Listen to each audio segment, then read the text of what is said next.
Apakah Indonesia saat ini sudah benar-benar merdeka? Ya, Indonesia sudah merdeka. Namun, di beberapa aspek Indonesia itu belum benar-benar merdeka. Pertama, pendidikan. Tidak semua orang di Indonesia ini benar-benar mendapatkan akses untuk pendidikan. Kedua, energi. Di mana tidak semua daerah di Indonesia ini mendapatkan energi berupa listrik. Belum semua daerah di Indonesia dialiri listrik. Ketiga, air bersih, di mana di daerah di Indonesia ini yang begitu luas, belum semuanya mendapatkan akses air yang bersih. Ya, sudah merdeka, seperti yang telah dideklarasikan pada tanggal 17 Agustus tahun 1945 oleh Presiden pertama kita. Harusnya sudah merdeka. Perjuangan dari Bapak pahlawan kita Insinyur Soekarno yang sudah berjuang untuk membela negara kita agar bisa merdeka seperti sekarang ini. Ya, Indonesia sudah benar-benar merdeka karena saat ini kita semua bisa menikmati berbagai fasilitas yang sudah disediakan negara seperti layanan kesehatan, layanan pendidikan, dan mungkin akses publik yang lainnya. Walaupun mungkin di mana-mana masih banyak terjadi diskriminasi terhadap kaum, ras atau agama tertentu, namun kedepannya mungkin kita akan banyak belajar lagi dan bisa dikatakan lebih merdeka. Jelaskan arti kemerdekaan menurut Anda.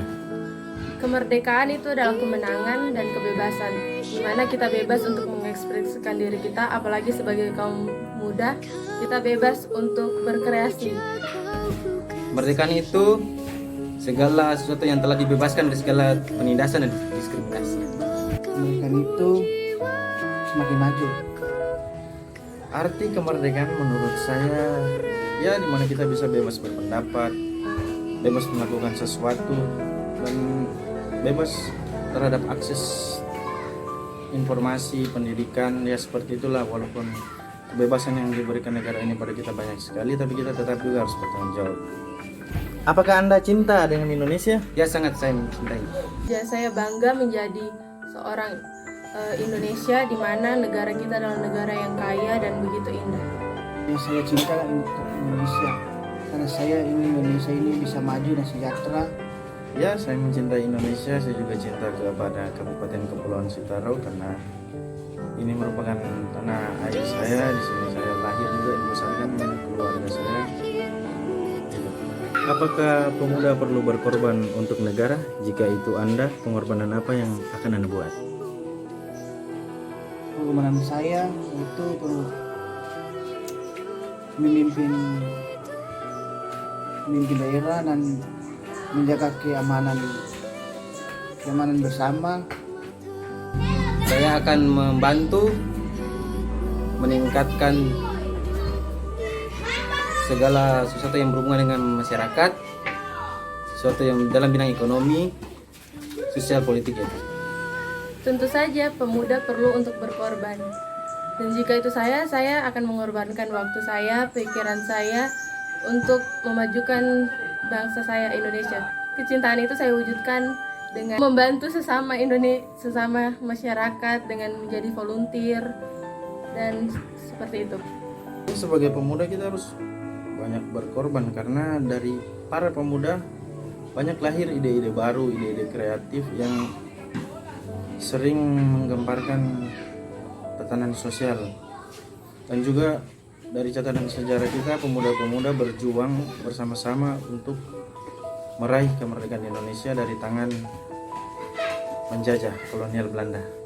Jika Anda diberi kesempatan untuk memimpin, hal apa yang ingin Anda rubah atau buat untuk daerah ini? Jika saya diberikan kesempatan untuk memimpin, hal yang perlu saya ubah selain masyarakatnya, yaitu SDM-nya yang perlu dikembangkan, saya juga ingin mengubah fokus dari pembangunan di daerah saya.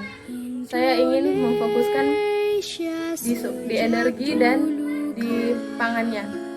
Karena kita akan sejahtera jika kita mendapatkan akses yang mudah untuk makan. Begitu jika saya menjadi seorang pemimpin, saya akan memfokuskan pembangunannya pada pangan dan energi. Jika saya menjadi seorang pemimpin, saya akan meningkatkan semua. Seperti yang pertama saya bilang tadi, meningkatkan semua tingkat sosial masyarakat agar Indonesia menjadi lebih maju lagi. Yang saya buat untuk memimpin daerah ini membantu warga yang tidak mampu. Jika saya menjadi pemimpin di Kabupaten Kepulauan Sitaro ini, hal yang saya akan rubah ya masyarakatnya. Karena sebuah negara tidak akan maju tanpa dukungan dari rakyat. Jadi kita perlu merubah pola pikir dari masyarakat yang selama ini mungkin belum teredukasi dengan bagus atau mungkin kekurangan pengetahuan di bidang tata krama, sosial ataupun pendidikan karakter lainnya. Pesan Anda untuk pemimpin daerah kita, Ibu Bupati? Pesan saya buat Ibu Bupati, tetap menjadi pemimpin yang rendah hati, tetap menjadi orang yang bijaksana dan berhikmat, dan tetap menjadi kebanggaan masyarakat Sitaro. Untuk mensejahterakan ekonomi masyarakat, Tetap menjadi pemimpin yang bijaksana, yang lebih baik lagi, dan memajukan daerah kita. Ya, pesan saya untuk Ibu Bupati yang tercinta adalah tetap sehat selalu, jaga kesehatan, dan lebih perhatian lagi kepada kaum muda di Sitaro, pemuda dan pemudi, karena kegiatan-kegiatan yang berkenaan dengan pemuda-pemudi di Kabupaten Sitaro ini masih terbilang kurang. Sekian.